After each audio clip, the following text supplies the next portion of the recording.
Good morning बच्चों। हमने तुम लोग को कल पाठ 6 का पहला भाग पढ़ा दिया थे।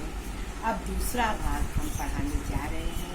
हमें उम्मीद है कि तुम लोग सुनते होगे और कॉपी पे लिखते होगे। अपने पास कॉपी और कलम जरूर रखा करो, जिससे कि तुम लोग जो चीज़ समझ में आ जाए वो तुम लोग लिख लिया करो। आज जो है हम पढ़ाने जा रहे हैं व्यक्तित्व विकास से प्रभावित करने वाले कारक। व्यक्तित्व माने अपना व्यक्तित्व क्या प्रभाव पड़ता है, क्या चीज़ दिखाता है। आदमी तो कहते हैं कि जब चलता है, बोलता है, कोई कार्य करता है, उसे पहचान लेता है कि इसकी व्यक्तित्व कैसा है, इसका स्वभाव कैसा है। उसी के बारे में इसके आगे पढ़ाने जा रहे हैं। जैसे अलग अलग विद्वानों ने अलग अलग प्रकार के इन दोनों की भूमिका का महत्व के बारे में उल्लेख किया है। मतलब ये दोनों बातें व्यक्तित्व और नेतृत्व के बारे में उल्लेख किया है कि लीडरशिप भी कैसा होना चाहिए। लीडरशिप उसी को दिया जाता है जो ज्ञानी होता है, जो पढ़ा लिखा होता है, उसको लीडरशिप ज़्यादा दिया जाता है। और एक घर को चलाने वाला एक मुखिया भी होता है, उसको भी लीडरशिप दिया जाता है। स्कूल के चलाने के लिए प्रिंसिपल होती है, वो भी एक लीडरशिप करती है। और उसी प्रकार से जब क्लास में क्या होता है, मॉनिटर को कि वो क्लास पूरा कैसे होल्ड कर लेता है, कौन बच्चा अच्छा है, उसको लीडरशिप दिया जाता है। इसी तरह से सारा कार्य जो होता है आगे की ओर बढ़ता है। विद्वानों का वो वर्ग ऐसा है जो व्यक्ति के व्यक्तित्व विकास में केवल आनुवंशिकता को ही महत्व कारक मानते हुए कहते हैं। आनुवंशिकता ये होता है जो बाप दादों से चला आता है। आनुवंशिकता माने यही होता है कि मेरे पिता ने क्या किया था, हमको क्या करना है। आज के युग में लेकिन नहीं हो रहा है कि गांव में लोग किसान हैं तो ये नहीं सोच रहे कि मेरा भी बेटा किसान ही बने। वो चाह रहे कि नहीं, मेरा भी बेटा कोई ऑफिसर और बहुत अच्छा पदवी पे जाए। और कर रहे हैं लोग, क्यों? और पैसा है भी नहीं, उनके पास जमीन इतना ज़्यादा है कि वो करोड़ों में बेच के अपने बच्चे को अच्छे से अच्छी शिक्षा दे रहे हैं। इसलिए लोग आगे की ओर बढ़ते चले जा रहे हैं। जैसे वंश प्रारंभ एवं विशेषताएं होती हैं। नवजात शिशु और निश्चित रूप से लचीला होता है। नवजात शिशु जब पैदा होता है, बच्चे को जब सिखाया जाता है वंशानुक्रम में, तो बचपन से ही सिखाया जाता है। जब बच्चा पैदा होता है, नवजात होता है, उसे कुछ ज्ञान नहीं होता है, तब उसको जो होता है उसकी मालिश होती है, उसको टाइम से जब दूध दिया जाता है, उसी के अनुसार वो सारा काम करता है। जब धीरे धीरे वो बड़ा हो जाता है तो उसको सिखाना पड़ता है। जब 1 साल का जब सामान को फेंकता है या गलत काम करता है, उसको हंस के नहीं टाल देना चाहिए, उसे तुरंत बताना चाहिए, नहीं बेटा ऐसे करना। अगर कोई सामान फेंक रहा है तो हमको बताना चाहिए, नहीं इसको उठा के इसी पे मेज पे रखो, तो वो बच्चा जो है सीख लेता है। क्योंकि और इतना लचीला होता है कि हम किसी तरह से उसको मोड़ सकते हैं, वो कर सकते हैं। जैसे जिम्नास्टिक के लिए शरीर का एक एक अंग जो होता है मोड़ दिया जाता है, हिला दिया जाए, इसी तरह से उसको बचपन से ही जब सिखाएंगे तो वो कार्य को करेगा। और 1 दर्जन बच्चे को दे दिया जाए और उसकी के अनुसार उसमें से किया जाए तो चिकित्सा और के अनुसार इसमें किया जाने वाला भी वकील, व्यापारी अथवा चोर बन सकता है। मतलब चिकित्सा के द्वारा, मतलब जब बच्चा जब पैदा होता है तो ये निश्चित नहीं है, जैसा हम तालीम देंगे वैसे ही बच्चा का। कोई बच्चा वकील बन सकता है, कोई इंजीनियर बनता है, कोई जो है व्यापारी बनता है, और कोई कभी कभी क्या होता है चोर बन जाता है। कभी एक ऐसा छोटी सी कहावत है, एक माँ जो था, बच्चा जो पढ़ने जाता था तो क्या करते थे, रोज कभी रबड़ चुरा के लाता था, कभी पेंसिल चुरा के लाता था, कभी कुछ। माँ बहुत हंस के कहती, देखो कैसे बच्चा उठा के ले आया। उसको ये अनुभव नहीं हो रहा था। जब बच्चा बड़ा होता गया और जब चोरी करने लगा, और कभी एक बार की बात है कि बड़ा चोरी कर लिया, और जब बड़ा चोरी कर लिया तब जब उसको जो फांसी की सजा हुई तो उसने जब फांसी की सजा होती है तो कहा जाता है कि भाई आखिरी तुम्हारी जो ख्वाहिश है तुम बोल दो। तो उसने अब कहा कि मेरी माँ से मिलना है, मेरी माँ से मिला।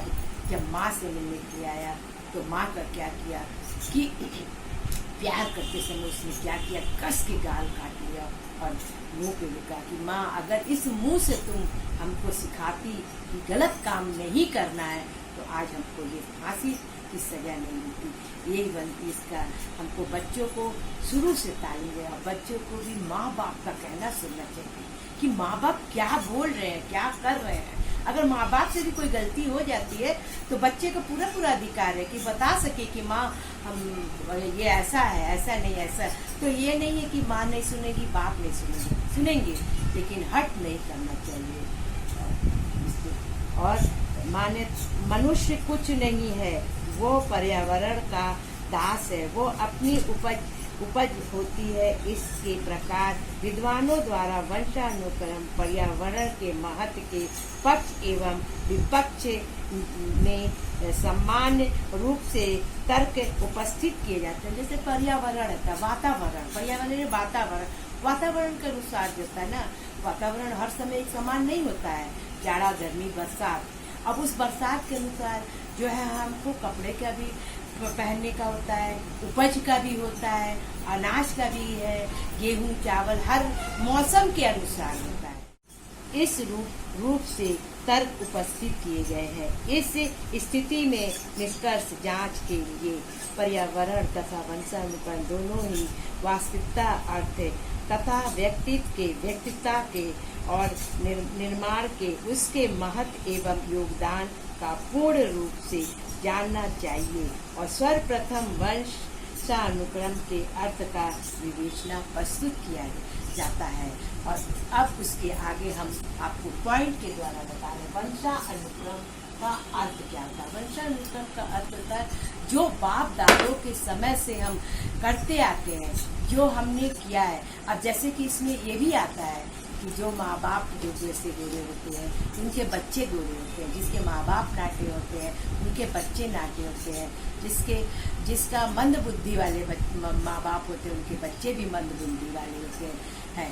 ऐसे उसके आगे व्यक्ति के व्यक्तित्व विकास एवं निर्माण को सहायता एवं मुख्य कारण को वंशाक्रम तथा अनुवंशित कहा गया है, वंशा और वंशानुक्रम कहा गया है। और इन दोनों में अंतर है, लेकिन दोनों को मिला के ही चला। कोई भी कार्य अकेले नहीं करता है, कोई हमेशा मिला के ही करा जाता है। तो ये वंशानुक्रम का शब्द का अंग्रेजी पर्यावरण से कहते हैं, जो मतलब अंदर की आदत होती है, वो दिखाई देती है। अब कभी कभी स्कूल में बच्चे शैतानी करते हैं तो हम लोग यही कहते हैं, अरे इसके घर के लोग मतलब बड़े ऐसे ही होंगे, इसीलिए बच्चा भी जो है केयरलेस है, ये है वो है करके ऐसे बोलते हैं। और उसके बाद जो होता है लैटिन भाषा में इस शब्द का अर्थ इस पूंजी से होता है जो बच्चों के माता पिता के उत्तरदायित्व के रूप में प्राप्त होते हैं। इस संदर्भ में वंशानुक्रम का अर्थ है व्यक्तियों की पीढ़ी दर पीढ़ी संचालित होने वाले शारीरिक और वैदिक तथा अन्य व्यक्ति के संबंध में गुणों से होता है। मतलब अन्य गुणों से, जैसे बताइए पहले भी बताए थे कि व्यक्ति के उसके जो है बाप दादों से होता है, बाप दादों के बाद पिता पे होता है, पिता के बाद उनके बच्चों पे होता है। तो ऐसे ही जो होता है चला आता है, लेकिन हमको क्या है सुधारना है कि कुछ तो सुधारेंगे, कुछ तो आगे बढ़ाएंगे। अब दुनिया कितनी आगे हो जाए। पहले हम लोग स्कूल में जाके पढ़ाते थे, ब्लैक बोर्ड पे पढ़ाते थे, बच्चों से खड़ा करके पढ़ाते थे, बच्चों से समझाते थे। अब क्या हो गया, थोड़े से कारणों के कारण जो है हम लोग क्या है इंटरनेट के द्वारा पढ़ा रहे हैं। हमने सामने तुम नहीं देख पा रहे होगे, हम नहीं देख पा रहे तुमको, लेकिन तुम हमको देख ले रहे हो। और अब जो है इसके बारे में तुम लोग समझ भी लेते होगे। और बहुत से बच्चों का अपने माता पिता के समान होता है। लंबे कद वाले माता पिता के संतान भी लंबे होते हैं। गोरे माँ बाप के बच्चे गोरे होते हैं। परिभाषा भिन्न होती है। हमने पहले बताया परिभाषा क्या होता है, एक शब्द होता है, ठीक है। अब वंशानुक्रम का एक ही चीज है और परिभाषा में उसको फर्क तरह से बताते हैं। वेकन के अनुसार दो पीढ़ियों को जोड़ने वाली श्रृंखला को हम वंशानुक्रम कहते हैं। हम देखते हैं और कि शब्द पूर्वजों एवं वंशजों में पर्यावरण समाप्त होते हैं। यह सामान्य वास्तव में वंशानुक्रम के परिणाम होते हैं। मतलब कोई भी चीज ऐसा नहीं है, वंशानुक्रम में हो या किसी में हो, खातारे में, जब तक दो व्यक्ति का कार्य नहीं रहता है तब तक कोई भी काम नहीं हो सकता है। अब जैसे हम ही लोग दो मान लो, एक टीचर एक विद्यार्थी, ठीक है, ऐसे खेल में एक टीचर एक खिलाड़ी, और जब इससे कार्य होता है क्यों टीचर जो है खिलाड़ियों को सिखाता है, उसको आगे बढ़ाता है। इसी प्रकार से आगे जो है वंशानुक्रम का सारे कार्य जो चलते हैं के अनुसार। वंशानुक्रम माता पिता के द्वारा संतान के जैविक के अथवा मनोवैज्ञानिक विशेषताओं का आचरण को सूचित करती है। जैसे कि मनोवैज्ञानिक है, मनोवैज्ञानिक में क्या, कोई चीज को सिखाया जाता है, पहले रखा जाता है, तो फिर वो देखता है, किसी भी चाहे बच्चों को या बड़ों को, जानवर को कोई चीज दिखती है कि हम रख रहे हैं तो वो देख रहा है। अगर हम कुत्ते को खाना दे रहे हैं तो आज देख रहा है, कल हम देखेंगे प्लेट के साथ लाएंगे, परसों जैसे ही हम प्लेट उठाएंगे और रखेंगे वो तुरंत आएंगे। वैसे ही बच्चों को सिखाना, कोई बच्चा बहुत तेज होता है तुरंत सीख लेता है, और कोई बच्चा जो होता है वो धीरे धीरे मतलब सीखता है। कोई बच्चा एकदम मंद बुद्धि का होता है, तो क्या होता है, उसको एक बार, दो बार, तीन बार, उसे मनोवैज्ञानिक के अनुसार जो है उसको मतलब बच्चों को डांटना नहीं चाहिए, हमको प्रयास करते जाना चाहिए। बच्चा सीखेगा, आज नहीं सीखेगा, कल सीखेगा, कल नहीं सीखेगा, पर जरूर सीखेगा। जब हम उसको प्यार से और बहुत अच्छी तरह से सिखाएंगे तो वो जरूर सीखेगा। और व्यक्तित्व का वंशानुक्रम का बहुत प्रभाव पड़ता है, और उसका क्या था, बहुत प्रभाव पड़ता है। और जब वंशानुक्रम का बहुत प्रभाव पड़ता है बच्चों के ऊपर, तो हमको जो है बहुत, हम लोग को जो है बहुत अच्छा लगता है। चाहे मेरा बच्चा हो या आपका बच्चा हो या स्कूल का बच्चा हो, कहीं का भी बच्चा हो। व्यक्तित्व का वंशानुक्रम आपस का गहरा संबंध होता है। वंशानुक्रम तथा लिंग भेद बालक की सभी शारीरिक विशेषताएं अथवा लक्षणों का निर्धारण भी वंशानुक्रम द्वारा। बालक और बालिकाओं का जो फर्क होता है, लड़कियों से लड़के बहुत मजबूत होते हैं।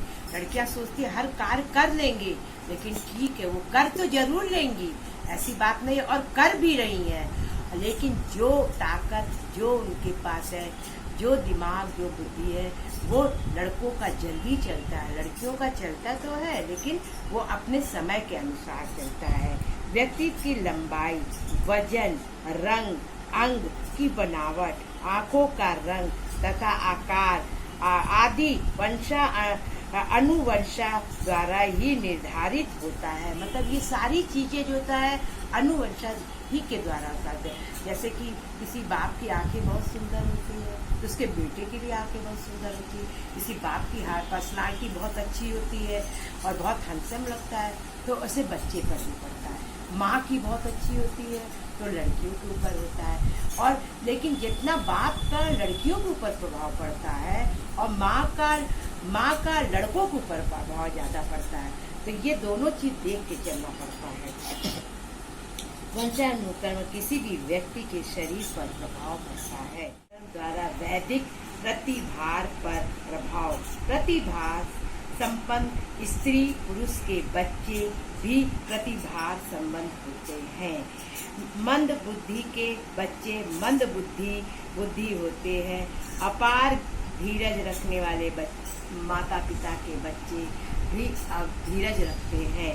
बच्चे को अपराधी भी होते हैं, कुछ बच्चे अपराधी भी होते हैं और कुछ बच्चे बहुत अच्छे भी होते हैं। हर प्रकार के बच्चे, जिस प्रकार से ये उंगली पाँच जो है ना एक बराबर नहीं है ना, उसी प्रकार से हर एक चीज जो है एक बराबर नहीं होता है। किसी के बच्चे बहुत अच्छे होते हैं, किसी के बच्चे बहुत वैसे होते हैं। तो किसी की तुलना नहीं करनी चाहिए कि अरे फलाने का बच्चा बहुत टॉपर है, फलाने का, अपने बच्चे से नहीं तुलना करनी, क्योंकि उसका मन जो होता है फिर बदल जाता है कि हमको हर समय उस बच्चे को लेके ये करते हैं, हर समय इस बच्चे के बारे में बोलते हैं। तो बच्चा जब है जो है एकदम डल होता जाता है। नहीं, ये नहीं, तुम कर सकते हो और तुम करोगे, तो ये चीज बोलने से बच्चा को प्रोत्साहन होता है और वो फिर जल्दी जल्दी अपने कार्य को करता है।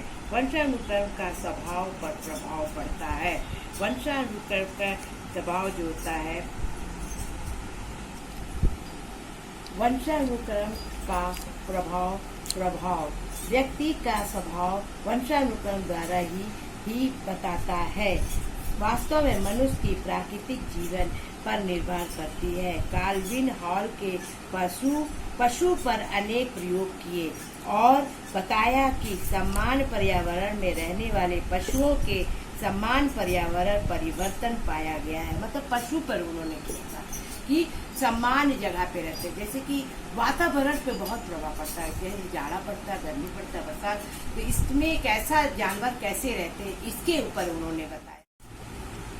सिलोन के 25 बच्चों पर 2 बच्चों तक लगातार अध्ययन किया और निष्कर्ष निकला कि बच्चों में भी विभिन्न प्रकार के कार्य करने की प्राकृतिक वंशानुक्रम के निर्धारित होता। मतलब 25 बच्चों को लिए और उसमें से 2 बच्चों को ऐसा हुआ कि वो 2 बच्चों को विशेष चाहिए और उसमें भी जो है कार्य करने की क्षमता जो है उन लोग की फर्क सिखाए एक ही चीज थे दोनों बच्चों को, लेकिन उनको कार्य करने की क्षमता अलग अलग थी कि किस तो उन पर वो जो है प्रभाव पड़ा। और इस वंशानुक्रम की व्यक्ति के व्यक्तित्व पर प्रभाव पड़ता है उपयुक्त तर्क के आधार पर। कुछ विद्वानों ने विरोध भी किया है। अब ऐसा नहीं है कि कोई भी चीज में विरोध नहीं, सब अच्छा ही अच्छा कहते जाएंगे, उसका भी विरोध करते हैं, कुछ उसको बताते हैं कि नहीं भाई ऐसे नहीं होगा। इसीलिए परिभाषा है ना कि एक परिभाषा कोई बोलता तुरंत उसके बाद तुरंत उल्टा करके बोलता। ऐसे भी विद्वान लोग जो है तरह से लोग बोलते हैं। आज जो है भाग 2 का हम यहाँ पे समाप्त करते हैं, लेकिन हम आप लोग से ये कहना चाहते हैं कि समय बहुत ज्यादा मिल रहा है आप लोग को। समय को आप बर्बाद मत करिए, अपने अंदर व्यक्तित्व को उभारिए, बताइए कि मेरे में कितने टैलेंट है।